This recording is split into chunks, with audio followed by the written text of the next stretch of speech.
Assalamualaikum warahmatullahi wabarakatuh. Selamat pagi. Bagaimana kabarnya? Tetap semangat ya untuk pembelajaran simulasi dan komunikasi digital kali ini. Kalian akan menyimak video dan video ini sudah Ibu adaptasi. Kemudian link sumber dari video tersebut sudah disertakan di kolom deskripsi. Selamat menonton. Dan algoritma. Pertama kita bahas dulu pengertian dari logika. Logika berasal dari kata Yunani kuno, logos, yang berarti hasil pertimbangan akal pikiran yang diutarakan lewat kata dan dinyatakan dalam bahasa. Yang penting kita garis bawahi adalah logika itu adalah pertimbangan akal pikiran yang diutarakan lewat kata dan dinyatakan dalam bahasa. Pertimbangan akal, pikiran yang diutarakan lewat kata dan dinyatakan dalam bahasa. Jadi kalau yang namanya, kamu kok nggak berlogika, gitu, berarti kamu tidak mempertimbangkan akal pikiran. Gitu. Secara mudahnya seperti itu. Lalu pengertian algoritma. Mungkin kalau dulu belum pernah kenal algoritma, belum tahu apa sih algoritma. Gitu. Algoritma adalah langkah-langkah memecahkan masalah secara logis dan sistematis. Kita ulangi, algoritma adalah langkah-langkah memecahkan masalah secara logis dan sistematis. Yang perlu kita garis bawahi logis. Logis itu seperti apa? Logis itu artinya nilai kebenarannya harus dapat ditentukan, yaitu benar dan benar atau salah. Kalau logis itu artinya ini benar, ini salah, jelas.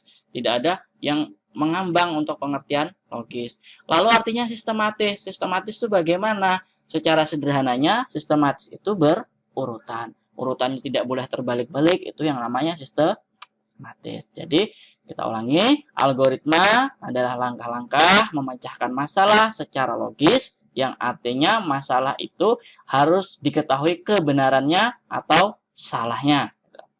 Dan sistematis, yang artinya diurutkan secara bagus. Ke urutan 1, 2, 3, 4, 5, dia nggak boleh ketukar-tukar. Misalkan 5 duluan, baru 1, tidak bisa. Untuk pengertian logika. Ada sebuah contoh sederhana. Saya punya 2 buah gelas A dan B. Ya, saya punya 2 buah gelas A dan B. Permasalahannya adalah bagaimana cara menukar isi gelas A ke dalam gelas B dan gelas B ke dalam gelas A. Kira-kira bagaimana?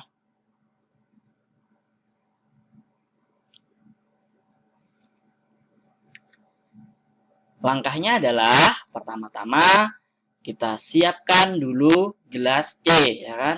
Jadi harus kita siapkan gelas C. Kalau misalnya nggak kita siapkan gelas C, misal langsung isi gelas A kita tuang ke gelas B, itu otomatis ya akan kecampur. Kan kita mau memindahkan yang A ke dalam B, B ke dalam C. Jadi langkah pertamanya siapkan gelas C. Lalu nomor 2-nya tuangkan isi di dalam gelas A ke dalam gelas C. Masukkan isi dalam gelas A ke dalam gelas C. Jadi akhirnya sekarang gelas A posisinya kosong.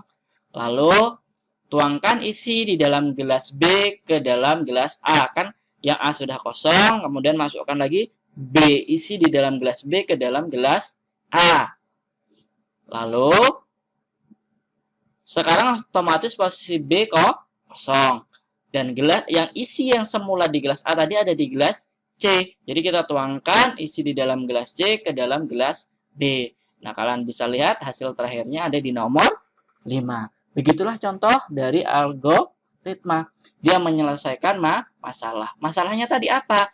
Masalahnya adalah menukarkan isi di dalam gelas A dan gelas B. Algoritmanya seperti apa? Algoritmanya seperti yang ada di layar. Itu akan membantu untuk menyelesaikan masalah. Lalu lanjutannya ada karakteristik algoritma.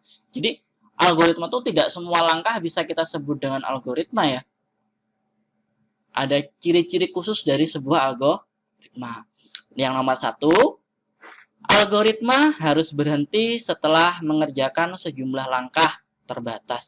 Jadi yang disebut dengan algoritma itu dia akan selalu ada langkah terakhir atau selesai. Jadi kalau langkah itu tidak pernah selesai, itu bukan disebut dengan algoritma.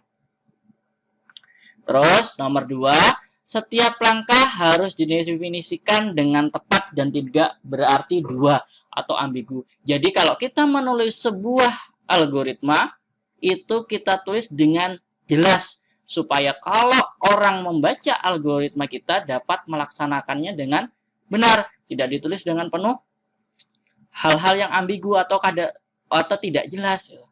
Nomor 3, algoritma memiliki 0 atau lebih masukan. Jadi dalam algoritma kayak tadi kita punya masukan berupa air dan gelas, gitu kan.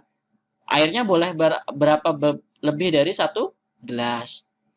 Terus algoritma mempunyai 0 atau lebih Terima kasih kepada kalian yang sudah menonton videonya.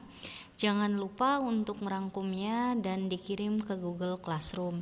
Yang belum join ke Google Classroom di kelas simulasi dan komunikasi digital, segera bergabung.